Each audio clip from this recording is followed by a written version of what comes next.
ਜੇ ਸਾਨੂੰ ਕਿਤੇ ਵੀ ਜਾਣਾ ਪੈ ਗਿਆ, ਚਾਹੇ ਅਕਾਲ ਤਖਤ ਸਾਹਿਬ ਆ ਜਾਂ ਕੋਈ ਹਾਈ ਕੋਰਟ, ਅਸੀਂ ਜਾ ਕੇ ਪੂਰਾ ਮੁਕਾਬਲਾ ਕਰਾਂਗੇ।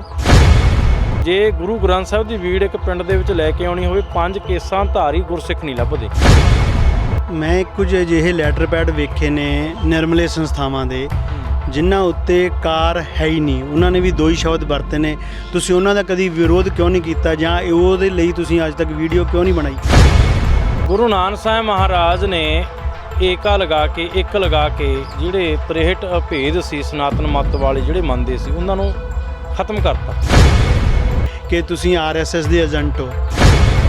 ਸਾਨੂੰ ਕੱਪੜੇ ਨਹੀਂ ਦੇਖਣੇ ਚਾਹੀਦੇ, ਉਹਦਾ ਜਿਹੜਾ ਵਿਦਵਤਾ ਦੇਖਣੀ ਚਾਹੀਦੀ ਹੈ। ਵਾਹਿਗੁਰੂ ਜੀ ਕਾ ਖਾਲਸਾ, ਵਾਹਿਗੁਰੂ ਜੀ ਕੀ ਫਤਿਹ। ਅੱਜ ਅਸੀਂ ਸਿੱਖ ਕੌਮ ਅੱਗੇ ਇੱਕ ਹੋਰ ਦਰਦ ਲੈ ਕੇ ਆਏ ਹਾਂ। ਅੱਜ ਜਿਹੜਾ ਮੇਨ ਮੁੱਦਾ ਹੈ ਉਹ ਹੈ ਮਲੇਸ਼ੀਆ ਦੇ ਵਿੱਚ ਇੱਕ ਸ਼ਖਸ ਵੱਲੋਂ 7 ਕੁਆਂਟਲ ਦਾ ਗੁਰੂ ਗ੍ਰੰਥ ਸਾਹਿਬ ਬਣਾਉਣ ਦਾ, ਜਿਹਦੇ ਵਿੱਚ ਬੇਸ਼ੁਮਾਰ ਗਲਤੀਆਂ ਨੇ। ਉਸ ਸੰਬੰਧ ਦੇ ਵਿੱਚ ਇੱਕ ਅਸੀਂ ਪਿਛਲੇ ਸਮੇਂ ਵੀਡੀਓ ਵੇਖੀ ਸੀ ਗਿਆਨੀ ਗਗਨਦੀਪ ਸਿੰਘ ਜੀ, ਉਹਨਾਂ ਨੇ ਇੱਕ ਵੀਡੀਓ ਪਾ ਕੇ ਇਸ ਦੇ ਵਿੱਚ ਲਿਖੇ ਹੋਏ ਇੱਕ ਓਂਕਾਰ ਦੇ ਸ਼ਬਦ ਦੇ ਆਕਾਰ ਦੇ ਉੱਤੇ ਉਹਦਾ ਵਿਰੋਧ ਵੀ ਜਤਾਇਆ ਸੀ। ਅਸੀਂ ਅੱਜ ਪਹੁੰਚੇ ਹਾਂ ਜੰਡਿਆਲੀ ਖੁਰਦ ਵਿਖੇ ਨਿਰਮਲ ਆਸ਼ਰਮ ਵਿੱਚ, ਜਿਹੜੇ ਕਿ ਆਪ ਖੁਦ ਗੁਰਮਤਿ ਸੇਵਾ ਸੁਸਾਇਟੀ ਦੇ ਪ੍ਰੈਜ਼ੀਡੈਂਟ ਵੀ ਨੇ ਗਿਆਨੀ ਗਗਨਦੀਪ ਸਿੰਘ ਜੀ। ਅਸੀਂ ਉਹਨਾਂ ਨਾਲ ਤੁਹਾਨੂੰ ਰੂਬਰੂ ਕਰਾਉਣ ਜਾ ਰਹੇ ਹਾਂ ਅਤੇ ਜਾਣਦੇ ਹਾਂ ਕਿ ਇਹ ਸਾਰਾ ਮੁੱਦਾ ਕੀ ਹੈ, ਉਹ ਇਸ ਬਾਰੇ ਕੀ ਕਹਿਣਾ ਚਾਹੁੰਦੇ ਨੇ ਅਤੇ ਸ੍ਰੀ ਅਕਾਲ ਤਖਤ ਸਾਹਿਬ ਦੀ ਸਕੱਤਰੇਤ ਤੋਂ ਉਹ ਕੀ ਮੰਗ ਕਰਦੇ ਨੇ, ਜਾਂ ਉਹਨਾਂ ਵੀਰਾਂ ਨੂੰ ਇਹ ਕਈ ਸੰਦੇਸ਼ ਦੇਣਾ ਚਾਹੁੰਦੇ ਨੇ ਜਿਨ੍ਹਾਂ ਨੇ ਇਹ ਗੁਰੂ ਗ੍ਰੰਥ ਸਾਹਿਬ ਬਣਾਇਆ। ਵਾਹਿਗੁਰੂ ਜੀ ਕਾ ਖਾਲਸਾ, ਵਾਹਿਗੁਰੂ ਜੀ ਕੀ ਫਤਿਹ। ਆਪ ਜੀ ਨੇ ਇੱਕ ਵੀਡੀਓ ਸੋਸ਼ਲ ਮੀਡੀਆ 'ਤੇ ਵਾਇਰਲ ਕੀਤੀ ਸੀ, ਜਿਹਦੇ ਵਿੱਚ ਸੀਗਾ ਕਿ ਜਿਹੜਾ 7 ਕੁਆਂਟਲ ਦਾ ਗੁਰੂ ਗ੍ਰੰਥ ਸਾਹਿਬ ਦਾ ਸਰੂਪ ਮਲੇਸ਼ੀਆ ਵਿੱਚ ਤਿਆਰ ਕੀਤਾ ਗਿਆ, ਉਹਦੇ ਵਿੱਚ ਲਿਖੇ ਗਏ ਇੱਕ ਓਂਕਾਰ ਦੇ ਸਰੂਪ ਨੂੰ ਲੈ ਕੇ ਉਹ ਸਾਰਾ ਮਸਲਾ ਤੁਸੀਂ ਸੰਗਤਾਂ ਦੇ ਧਿਆਨ ਹੈ ਤਾਂ ਜ਼ਰੂਰ ਦੱਸੋ। ਹਾਂਜੀ, ਸਾਰੀ ਸੰਗਤ ਨੂੰ ਗੁਰੂ ਫਤਿਹ ਦੀ ਸਾਂਝ। ਵਾਹਿਗੁਰੂ ਜੀ ਕਾ ਖਾਲਸਾ, ਵਾਹਿਗੁਰੂ ਜੀ ਕੀ ਫਤਿਹ। ਸੋ 25/4/2020 ਨੂੰ ਦਾਸ ਨੇ ਇੱਕ ਫੇਸਬੁੱਕ ਦੇ ਉੱਤੇ ਵੀਡੀਓ ਪਾਈ ਸੀ।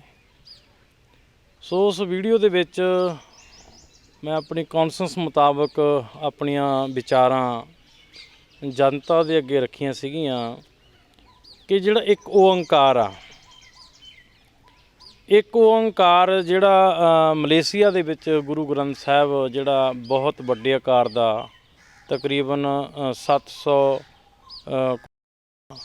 ਦਾ ਜਿਹੜਾ ਉਹਨਾਂ ਨੇ ਬਣਾਇਆ ਗੁਰੂ ਗ੍ਰੰਥ ਸਾਹਿਬ ਦਾ ਸਰੂਪ, ਉਹਦਾ ਜਿਹੜਾ ਮੇਨ ਆਰੰਭ ਹੁੰਦਾ ਜਿੱਥੋਂ ਜਿਹੜੀ ਜਿਲਦ ਆ ਉਹਦੇ ਉੱਤੇ ਨਾ ਇੱਕ ਓਂਕਾਰ ਦਾ ਜਿਹੜਾ ਆਕਾਰ ਆ ਉਹ ਖਤਮੇ ਕਰ ਦਿੱਤੀ ਬਿਲਕੁਲ। ਇਹ ਸਾਡੇ ਸਿੱਖ ਕੌਮ ਲਈ ਬਹੁਤ ਵੱਡੀ ਇੱਕ ਚਿੰਤਾ ਦਾ ਵਿਸ਼ਾ ਜੇ ਕੋਈ ਇਹਨੂੰ ਅੰਡਰਸਟੈਂਡਿੰਗ ਕਰੇ, ਕਿਉਂਕਿ ਜਿਹੜਾ ਸਨਾਤਨ ਮੱਤ ਸੀ ਉਹਦੇ ਅੰਦਰ ਜਿਹੜੇ ਓਮ ਦੇ 63 ਭੇਦ ਮੰਨੇ ਨੇ। ਗੁਰੂ ਨਾਨਕ ਸਾਹਿਬ ਮਹਾਰਾਜ ਨੇ ਏਕਾ ਲਗਾ ਕੇ, ਇੱਕ ਲਗਾ ਕੇ ਜਿਹੜੇ 63 ਭੇਦ ਸੀ ਸਨਾਤਨ ਮੱਤ ਵਾਲੇ ਜਿਹੜੇ ਮੰਨਦੇ ਸੀ, ਉਹਨਾਂ ਨੂੰ ਖਤਮ ਕਰਤਾ। ਇੱਕ ਓਂਕਾਰ ਲਾ ਕੇ ਇੱਕ ਕੇਵਲ ਅਕਾਲ ਪੁਰਖ ਦਾ ਵਾਚਕ ਮੰਨਿਆ। ਇੱਕ ਓਂਕਾਰ, ਇੱਕ ਓਂਕਾਰ ਜਿਹੜਾ ਓਮ ਸ਼ਬਦ ਹੈ, ਓਮ ਊੜਾ, ਅਤੇ ਉਹਦਾ ਜਦੋਂ ਅਸੀਂ ਅਰਥ ਕਰਾਂਗੇ ਓਅੰ, ਊੜੇ ਦਾ ਮੂੰਹ ਖੁੱਲ੍ਹਾ ਅਤੇ ਐੜੇ ਉੱਤੇ ਟਿੱਪੀ ਓਅੰਕਾਰ। ਜਦੋਂ ਅਸੀਂ ਇਸ ਨੂੰ ਅਰਥਾਂ ਦੇ ਵਿੱਚ ਲੈ ਕੇ ਜਾਂਦੇ ਹਾਂ ਤਾਂ ਇਹਨੂੰ 3 ਮਾਤਰ, 3.5 ਮਾਤਰ, 4 ਮਾਤਰ ਦਾ ਵੀ ਇਹਨੂੰ ਮੰਨਿਆ। ਜਿਹੜੇ ਪੁਰਾਣੇ ਵਿਦਵਾਨ ਨੇ, ਜਾਂ ਅਸੀਂ ਕਿਸੇ ਸੰਪਰਦਾਇ ਵਿੱਚ ਪੜ੍ਹਦੇ ਹਾਂ, ਜਾਂ ਅਸੀਂ ਟਕਸਾਲ ਦੇ ਵਿੱਚ ਜਿੰਨੇ ਵਿਦਿਆਰਥੀ ਪੜ੍ਹਦੇ ਨੇ, ਉਹਨਾਂ ਦੇ ਵਿੱਚ ਜਦੋਂ ਇਹ ਸਟੱਡੀ ਕਰਦੇ ਨੇ ਵੀ ਇੱਕ ਓਂਕਾਰ ਜਿਹੜਾ ਸੰਪੂਰਨ ਆ ਉਹ ਤਾਂ ਪੂਰੀ ਆਕਾਰ ਦੇ ਨਾਲ ਹੀ ਸੰਪੂਰਨ ਮੰਨਿਆ ਜਾਂਦਾ। ਉਸ ਆਕਾਰ ਦੇ ਨਾਲ ਹੀ ਜਿਹੜਾ ਸਾਰੀ ਗੁਰਬਾਣੀ ਦਾ ਸਾਰ ਅੰਸ਼ ਆ ਉਹਦੇ ਆਲੇ ਦੁਆਲੇ ਹੀ ਘੁੰਮਦਾ ਗਾ ਮੇਰੀ ਕੌਨਸੈਂਸ ਮੁਤਾਬਕ। ਔਰ ਜਿਹੜਾ ਇੱਕ ਓਂਕਾਰ ਉਹਨਾਂ ਨੇ ਲਿਖਿਆ ਅਤੇ ਜਿਹੜੀ ਆਕਾਰ ਆ ਬਿਲਕੁਲ ਖ਼ਤਮ ਕਰਤੀ, ਅਤੇ 2 ਮਾਤਰਾ ਦਾ ਉਹਨਾਂ ਨੇ ਇੱਕ ਓਂਕਾਰ ਲਿਖਿਆ। ਅਤੇ ਇੱਥੇ ਸਾਡਾ ਵਿਰੋਧ ਆ ਅਤੇ ਵੀ ਇਹ ਉਹਨਾਂ ਨੇ ਬਹੁਤ ਗਲਤ ਕਰਿਆ। ਮੈਂ ਬੇਨਤੀ ਕਰੀ ਸੀ ਸ੍ਰੀ ਅਕਾਲ ਤਖਤ ਸਾਹਿਬ ਜੀ ਦੇ ਜਥੇਦਾਰ ਜੀ ਨੂੰ ਆਪਣੇ ਵੀਡੀਓ ਰਾਹੀਂ ਕਿ ਇਹਦੇ ਉੱਤੇ ਜਲਦੀ ਤੋਂ ਜਲਦੀ ਕੋਈ ਡਿਸੀਜ਼ਨ ਲਿਆ ਜਾਵੇ, ਤਾਂ ਕਿ ਜਿਹੜੇ ਸਿੱਖ ਵਿਰੋਧੀ ਲੋਕ ਨੇ ਅੱਜ ਇੱਕ ਸਿੱਖ ਧਰਮ ਨੂੰ ਜਾਂ ਸਿੱਖੀ ਦੀ ਫਿਲਾਸਫੀ, ਸਿੱਖ ਨਾਮ ਸਿੱਖਣ ਵਾਲੇ ਸਟੂਡੈਂਟ ਦਾ ਜੋ ਸਾਰੀ ਲਾਈਫ ਸਿੱਖਦਾ ਰਹਿੰਦਾ, ਇੱਥੇ ਗੱਲ ਸਿਖਾਉਣ ਦੀ ਨਹੀਂ ਹੈਗੀ, ਇੱਥੇ ਸਿੱਖਣ ਦੀ ਗੱਲ ਆ ਤੇ ਜਿਹੜਾ ਉਹਨਾਂ ਨੇ ਇੱਕ ਓਂਕਾਰ ਸਾਪਿਆ ਜਾਂ ਬੀੜ ਉਹਨਾਂ ਨੇ ਆਪਣੇ ਬਣਾਈ ਆ ਗੁਰੂ ਗ੍ਰੰਥ ਸਾਹਿਬ ਦੀ, ਉਹ ਕਿਹਦੀ ਅਥਾਰਟੀ ਦੇ ਨਾਲ ਬਣਾਈ ਆ? ਸਭ ਤੋਂ ਪਹਿਲਾਂ ਤਾਂ ਮੁੱਦਾ ਇਹ ਆ, ਕਿਉਂਕਿ ਜਦੋਂ ਸਾਡੇ ਤਖ਼ਤ ਸਾਹਿਬ ਦੇ ਅਕਾਲ ਤਖ਼ਤ ਸਾਹਿਬ ਦੇ ਜਥੇਦਾਰ ਗਿਆਨੀ ਗੁਰਬਚਨ ਸਿੰਘ ਸੀ, ਉਦੋਂ ਵੀ ਇਹ ਫੈਸਲਾ ਲਿਆ ਗਿਆ ਸੀ ਕਿ ਅਕਾਲ ਤਖ਼ਤ ਸਾਹਿਬ ਜੀ ਦੇ ਹੁਕਮ ਤੋਂ ਬਿਨਾਂ ਤੇ ਕੋਈ ਵੀ ਗੁਰੂ ਗ੍ਰੰਥ ਸਾਹਿਬ ਮਹਾਰਾਜ ਦੀ ਬੀੜ ਲਿਖੂ ਨਹੀਂ। ਸੋ ਉਹਨਾਂ ਨੂੰ ਕਿਹਨੇ ਅਥਾਰਟੀ ਦਿੱਤੀ ਤੇ ਇਤਨੇ ਵੱਡੇ ਆਕਾਰ ਦੇ ਬਣਾਉਣ ਦੀ ਲੋੜ ਕੀ ਸੀ ਇਸ ਟਾਈਮ ਦੇ ਵਿੱਚ? ਕਿ ਜਿਹੜੇ ਅੱਜ ਦੇ ਗੁਰੂ ਗ੍ਰੰਥ ਸਾਹਿਬ ਮਹਾਰਾਜ ਨੇ ਉਹਨਾਂ ਦੇ ਵਿੱਚ ਗਿਆਨ ਘੱਟ ਹੈ, ਜਿਹੜਾ ਉਸ ਵੱਡੇ ਆਕਾਰ ਦੀ ਬੀੜ ਬਣਾਉਣ ਦੇ ਵਿੱਚ ਗਿਆਨ ਵੱਧ ਜਾਣਾ ਸੀ। ਸੋ ਲੋੜ ਤਾਂ ਹੁਣ ਤਾਂ ਪੋਥੀਆਂ ਕੋਈ ਪੜ੍ਹਦਾ ਨਹੀਂ, ਕੋਈ ਬਾਣੀ ਨੂੰ ਵਿਚਾਰਦਾ ਨਹੀਂ। ਸਭ ਤੋਂ ਵੱਡੀ ਗੱਲ ਹੈ ਗੁਰਬਾਣੀ ਨੂੰ ਪੜ੍ਹਨਾ, ਗੁਰਬਾਣੀ ਨੂੰ ਵਿਚਾਰਨਾ ਤੇ ਗੁਰਬਾਣੀ ਦੇ ਉੱਤੇ ਅਰਥਾਂ ਉੱਤੇ ਫੋਲੋ ਕਰਨਾ, ਇਹ ਸਿੱਖ ਦਾ ਸਿਧਾਂਤ ਆ। ਸੋ ਜਿਹੜਾ ਉਹਨਾਂ ਨੇ ਆਕਾਰ ਖਤਮ ਕਰਦੀ, ਇਹਦੇ ਵਿੱਚ ਇਸ ਪਿੱਛੇ ਕੋਈ ਨਾ ਕੋਈ ਸਾਜ਼ਿਸ਼ ਆ। ਸੋ ਮੈਂ ਅਕਾਲ ਤਖ਼ਤ ਸਾਹਿਬ ਦੇ ਜਥੇਦਾਰ ਸਾਹਿਬ ਨੂੰ ਔਰ ਪੰਥਕ ਜਿਹੜੇ ਵਿਦਵਾਨ ਨੇ, ਸੋ ਸਾਰਿਆਂ ਨੂੰ ਮੇਰੀ ਬੇਨਤੀ ਹੈ ਕਿ ਇਸ ਵਿਸ਼ੇ ਦੇ ਉੱਤੇ ਧਿਆਨ ਦਿੱਤਾ ਜਾਵੇ ਤਾਂ ਕਿ ਜਿਹੜੀ ਆਉਣ ਵਾਲੀ ਪੀੜ੍ਹੀ ਹੈ ਉਹ 605 ਵਿੱਚ ਨਾ ਪਵੇ। ਮੈਂ ਕੁਝ ਅਜਿਹੇ ਲੈਟਰ ਪੈਡ ਵੇਖੇ ਨੇ ਨਿਰਮਲੇ ਸੰਸਥਾਵਾਂ ਦੇ ਜਿਨ੍ਹਾਂ ਉੱਤੇ ਕਾਰ ਹੈ ਹੀ ਨਹੀਂ, ਉਹਨਾਂ ਨੇ ਵੀ ਦੋ ਹੀ ਸ਼ਬਦ ਵਰਤੇ ਨੇ। ਤੁਸੀਂ ਉਹਨਾਂ ਦਾ ਕਦੀ ਵਿਰੋਧ ਕਿਉਂ ਨਹੀਂ ਕੀਤਾ ਜਾਂ ਉਹਦੇ ਲਈ ਤੁਸੀਂ ਅੱਜ ਤੱਕ ਵੀਡੀਓ ਕਿਉਂ ਨਹੀਂ ਬਣਾਈ? ਹਾਂਜੀ, ਤੁਹਾਡਾ ਗੁੱਡ ਕੁਐਸਚਨ ਹੈ, ਇਹ ਮੈਂ ਵੈਲਕਮ ਕਰਦਾ। ਤੇ ਕਈ ਐਸੀਆਂ ਸੰਸਥਾਵਾਂ ਨੇ, ਚਲੋ ਆਪ ਜੀ ਨੇ ਨਿਰਮਲ ਸੰਪਰਦਾ ਦਾ ਜ਼ਿਕਰ ਕੀਤਾ। ਨਿਰਮਲ ਸੰਪਰਦਾ ਇੱਕ ਸਿੱਖ ਕੌਮ ਦੀ ਗ੍ਰੈਜੂਏਟ ਔਰ ਵਿਦਵਤਾ ਭਰੀ ਗਿਆਨ ਭਰੀ ਸੰਪਰਦਾ ਗੀ। ਸੋ ਮੈਂ ਕਾਫੀ ਟਾਈਮ ਪਹਿਲਾਂ ਜੋ ਸ੍ਰੀ ਪੰਚਾਇਤੀ ਅਖਾੜਾ ਨਿਰਮਲਾ ਕਨਖਲ ਹਰਿਦੁਆਰ, ਜੋ ਨਿਰਮਲਿਆਂ ਦੀ ਇੱਕ ਵੱਡੀ ਸ਼ਾਖਾ ਮੰਨੀ ਜਾਂਦੀ ਆ, ਉਹਦੀ ਇੱਕ ਮੈਨੂੰ ਲੈਟਰ ਪੈਡ ਆਈ, ਉਹਦੇ 'ਤੇ ਮੈਨੂੰ ਸੱਦਾ ਪੱਤਰ ਆਇਆ ਕਿ ਤੁਸੀਂ ਮੀਟਿੰਗ ਦੇ ਵਿੱਚ ਆਉਣਾ। ਉਸ ਲੈਟਰ ਪੈਡ ਦੇ ਉੱਤੇ ਵੀ ਇੱਕ ਓਂਕਾਰ ਦਾ ਜਿਹੜਾ ਆਕਾਰ ਖਤਮ ਕੀਤਾ ਹੋਇਆ ਸੀ। ਮੈਂ ਬਹੁਤ ਸੰਤਾਂ ਨੂੰ, ਮਹਾਤਮਾ ਨੂੰ, ਵਿਦਵਾਨਾਂ ਨੂੰ ਇਹ ਗੱਲ ਕਹੀ ਕਿ ਇੱਕ ਓਂਕਾਰ ਜੇ ਸਿੱਖ ਕੌਮ ਦੀ ਇੱਕ ਵੱਡੀ ਸੰਪਰਦਾ, ਗਿਆਨਵਾਨ ਸੰਪਰਦਾ, ਜਿਹੜੀ ਵਿਦਵਾਨਾਂ ਦੀ ਸ਼ਾਖਾ ਜਾਣੀ ਜਾਂਦੀ ਆ, ਜੇ ਉਹੀ ਇੱਕ ਓਂਕਾਰ ਦੀ ਆਕਾਰ ਖਤਮ ਲੱਗੀ ਕਰਨਾ ਤਾਂ ਆਉਣ ਵਾਲੇ ਇਹ ਫਿਊਚਰ ਦੇ ਵਿੱਚ ਬਹੁਤ ਵੱਡਾ ਇੱਕ ਨੁਕਸਾਨ ਹੋਣਾ ਗਾ। ਸੋ ਸਾਨੂੰ ਕਿਤੇ ਨਾ ਕਿਤੇ RSS ਦਾ ਕੋਈ ਨਾ ਕੋਈ ਟੈਗ ਜ਼ਰੂਰ ਲੱਗ ਸਕਦਾ, ਕਿਉਂਕਿ ਇਹ ਕੰਮ RSS ਕਰਦੀ ਆ। ਮੇਰੀ ਇਹ ਸਾਰਿਆਂ ਨੂੰ ਬੇਨਤੀ ਹੈ, ਭਾਵੇਂ ਉਹ ਨਿਰਮਲ ਸੰਪਰਦਾ, ਭਾਵੇਂ ਉਦਾਸੀਨ ਸੰਪਰਦਾ, ਜਿਹੜੀ ਵੀ ਸੰਪਰਦਾ ਅਕਾਲ ਤਖ਼ਤ ਨੂੰ ਸਮਰਪਿਤ ਆ ਜਾਂ ਗੁਰਬਾਣੀ ਦੇ ਸਿਧਾਂਤ ਨੂੰ ਫੋਲੋ ਕਰਦੀ ਆ, ਗੁਰਮਤਿ ਦੇ ਧਾਰਨੀ ਨੇ, ਤਾਂ ਇੱਕ ਓਂਕਾਰ ਦਾ ਜਿਹੜਾ ਸਰੂਪ ਆ ਉਹਨੂੰ ਉਹ ਸੰਪੂਰਨ ਲਿਖਣਾ ਚਾਹੀਦਾ, ਆਕਾਰ ਲਿਖਣੀ ਚਾਹੀਦੀ ਹੈ। ਮੈਂ ਉਦੋਂ ਵੀ ਕਈ ਆਪਣੇ ਮਹਾਤਮਾ ਨੂੰ ਇਹ ਜ਼ਿਕਰ ਕੀਤਾ ਸੀ ਕਿ ਇੱਕ ਓਂਕਾਰ ਦੀ ਜਿਹੜੀ ਆਕਾਰ ਆ ਖਤਮ ਕਰੀ ਹੈ, ਬਿਲਕੁਲ ਗਲਤ ਕਰੀ ਆ। ਮੇਰੇ ਕੋਲ ਪ੍ਰੂਫ ਹੈਗਾ, ਕੋਈ ਐਸੀ ਗੱਲ ਨਹੀਂ ਮੈਂ ਬਿਨਾਂ ਪ੍ਰੂਫ ਦੇ ਆਧਾਰ ਤੇ ਨੌਨਸੈਂਸ ਗੱਲਾਂ ਨਹੀਂ ਕਰਦਾ। ਲੌਜਿਕ ਗੱਲ ਹੋਊ, ਮੇਰੇ ਤੱਤ ਹੋਊਗਾ ਗੱਲ ਦੇ ਵਿੱਚ, ਉਹ ਕਿਤੇ ਵੀ ਮੇਰੇ ਨਾਲ ਜਾ ਕੇ ਵਿਚਾਰ ਡਿਸਕਸ ਕਰ ਸਕਦੇ ਨੇ। ਜੇਕਰ ਸਰੂਪ ਦੀ ਗੱਲ ਕਰੀਏ ਤਾਂ ਗਿਆਨੀ ਗੁਰਬਚਨ ਸਿੰਘ ਜੀ ਹੋਣਾ ਵੇਲੇ ਵੀ ਜਦੋਂ ਇਹ ਸਰੂਪ ਸ਼ੁਰੂ ਹੋਇਆ ਸੀ, ਉਦੋਂ ਵੀ ਲਿਖਤੀ ਸ਼ਿਕਾਇਤਾਂ ਉੱਥੇ ਗਈਆਂ ਸੀ, ਪਰ ਉਹਦੇ ਬਾਵਜੂਦ ਸਰੂਪ ਦਾ ਬਣ ਜਾਣਾ, ਉਸ ਤੋਂ ਬਾਅਦ ਹੁਣ ਵੀ ਅਕਾਲ ਤਖ਼ਤ ਦੀ ਸਕੱਤਰੇਤ ਤੋਂ ਸਰੂਪ ਦੇ ਸੰਬੰਧੀ ਕੋਈ ਕਮੇਟੀ ਬਣਾ ਦਿੱਤੀ ਗਈ ਹੈ ਜਾਂ ਬਣਾ ਦਿੱਤੀ ਜਾਵੇਗੀ ਅਤੇ ਉਸ ਨੂੰ ਇਸੇ ਤਰ੍ਹਾਂ ਹੀ ਲਮਕਾ ਦਿੱਤਾ ਜਾਵੇਗਾ, ਜਦ ਕਿ ਸਰੂਪ ਤੇ ਹੁਣ ਹੋਂਦ ਵਿੱਚ ਆ ਗਿਆ। ਅਤੇ ਇਸ ਲਈ ਤੁਸੀਂ ਜਿਹੜੀ ਉਹਦੇ 'ਚ ਮੰਗ ਕਰਦੇ ਹੋ ਜਾਂ ਵੀਡੀਓ ਵਿੱਚ ਤੁਸੀਂ ਕਿਹਾ ਵੀ ਅਕਾਲ ਤਖ਼ਤ ਸਾਹਿਬ 'ਤੇ ਧਿਆਨ ਦੇਵੇ, ਅਤੇ ਅਕਾਲ ਤਖ਼ਤ ਸਾਹਿਬ ਨੇ ਜੇ ਪਿਛੇ 10 ਸਾਲਾਂ 'ਚ ਧਿਆਨ ਦਿੱਤਾ ਹੁੰਦਾ ਤਾਂ ਸਰੂਪ ਹੋਂਦ 'ਚ ਨਹੀਂ ਸੀ ਆਉਣਾ। ਸੋ ਮੇਰਾ ਕੁਐਸਚਨ ਤੁਹਾਨੂੰ ਇਹ ਹੈ ਕਿ ਜੇ ਅਕਾਲ ਤਖ਼ਤ ਸਾਹਿਬ ਕੋਈ ਕਾਰਵਾਈ ਨਹੀਂ ਕਰਦਾ ਤਾਂ ਕੀ ਤੁਸੀਂ ਸਿਰਫ ਵੀਡੀਓ ਪਾ ਕੇ ਜਾਂ ਇੱਦਾਂ ਇੰਟਰਵਿਊ ਦੇ ਕੇ ਛੱਡ ਦਿਓਗੇ ਜਾਂ ਉਹਦੀ ਸਹੀ ਤਰੀਕੇ ਪੈਰਵਾਈ ਵੀ ਕਰੋਗੇ? ਬਿਲਕੁਲ ਜੀ, ਜੇ ਸਾਨੂੰ ਕਿਤੇ ਵੀ ਜਾਣਾ ਪੈ ਗਿਆ, ਚਾਹੇ ਅਕਾਲ ਤਖ਼ਤ ਸਾਹਿਬ ਆ ਜਾਂ ਕੋਈ ਹਾਈ ਕੋਰਟ, ਅਸੀਂ ਜਾ ਕੇ ਪੂਰਾ ਮੁਕਾਬਲਾ ਕਰਾਂਗੇ, ਕਿਉਂਕਿ ਇਹ ਬਹੁਤ ਵੱਡਾ ਇੱਕ ਸਿੱਖ ਕੌਮ ਲਈ ਚਿੰਤਾ ਦਾ ਵਿਸ਼ਾ। ਆਉਣ ਵਾਲੀ ਪੀੜ੍ਹੀ ਇੱਕ ਭੰਬਲ ਭੂਸੇ ਵਿੱਚ ਨਾ ਪਵੇ, ਸਿੱਧੇ ਇੱਕ ਓਂਕਾਰ ਗੋਡ ਇਜ਼ ਵਨ, ਪਰਮਾਤਮਾ ਇੱਕ ਹੈ। ਸੋ ਮੇਰੀ ਤਾਂ ਇਹੀ ਬੇਨਤੀ ਆ ਕਿ ਕਿਤੇ ਵੀ ਸਾਨੂੰ ਸੰਘਰਸ਼ ਕਰਨਾ ਪਵੇ, ਅਸੀਂ ਤਿਆਰ ਹਾਂ। ਅਸੀਂ ਕਿਸੇ ਪੋਲੀਟੀਕਲ ਤੋਂ ਨਹੀਂ ਕੋਈ ਡਰ ਕੇ ਗੱਲ ਕਰਨੀ ਹੈਗੀ, ਕਿਸੇ ਸੰਪਰਦਾਵਾਂ ਤੋਂ ਡਰ ਕੇ ਗੱਲ ਨਹੀਂ ਕਰਨੀ। ਇਹ ਮੁੱਦਾ ਇੱਕ ਸਿੱਖ ਕੌਮ ਦਾ, ਸਾਰਿਆਂ ਦਾ। ਸੋ ਮੇਰੀ ਸਾਰਿਆਂ ਨੂੰ ਬੇਨਤੀ ਹੈ ਕਿ ਭਰਾਵੋ, ਇਹ ਜਿਹੜੀ ਅਸੀਂ ਸ਼ੇਅਰ ਕਰੀ ਜਾਂਦੇ ਹਾਂ ਨਾ ਗੁਰੂ ਗ੍ਰੰਥ ਸਾਹਿਬ, ਉਹ ਦੇਖੋ, ਦਰਸ਼ਨ ਕਰੋ ਜੀ, ਬਹੁਤ ਵੱਡੇ ਆਕਾਰ ਦਾ, ਤਾਂ ਜ਼ਰਾ ਸੋਚੋ ਇਹਦੇ ਪਿੱਛੇ ਕੋਈ ਰਾਜ ਹੈ, ਸਿੱਖ ਕੌਮ ਨੂੰ ਕੋਈ ਢਾਹ ਲਾਉਣ ਦਾ ਕੋਈ ਨਾ ਕੋਈ ਮਿਸ਼ਨ ਚੱਲ ਰਿਹਾ। ਸੋ ਇੱਧਰ ਧਿਆਨ ਦੇਣ ਦੀ ਲੋੜ ਆ। ਹਾਂਜੀ, ਤੁਸੀਂ ਜਿਨ੍ਹਾਂ ਨੇ ਲਿਖਿਆ ਉਹਨਾਂ ਤੱਕ ਪਹੁੰਚ ਕੀਤੀ? ਮੈਂ ਪਹੁੰਚ ਕਰਨ ਦਾ ਯਤਨ ਕਰ ਰਿਹਾ। ਸੋ ਉਹਨਾਂ ਨਾਲ ਵੀ ਮੈਂ ਡਿਸਕਸ ਕਰੂੰਗਾ, ਚਾਹੇ ਮੈਨੂੰ ਉੱਥੇ ਲੋਕਡਾਊਨ ਤੋਂ ਬਾਅਦ ਜਾ ਕੇ ਉੱਥੇ ਮਲੇਸ਼ੀਆ ਸਾਨੂੰ ਜਾਣਾ ਪਵੇ, ਉਹਨਾਂ ਨਾਲ ਵਿਚਾਰ ਕਰਾਂਗੇ ਅਸੀਂ, ਕਿਉਂਕਿ ਇਹ ਬਹੁਤ ਵੱਡਾ ਇੱਕ ਸਿੱਖ ਕੌਮ ਲਈ ਚਿੰਤਾ ਦਾ ਵਿਸ਼ਾ ਗੀ। ਹਾਂਜੀ।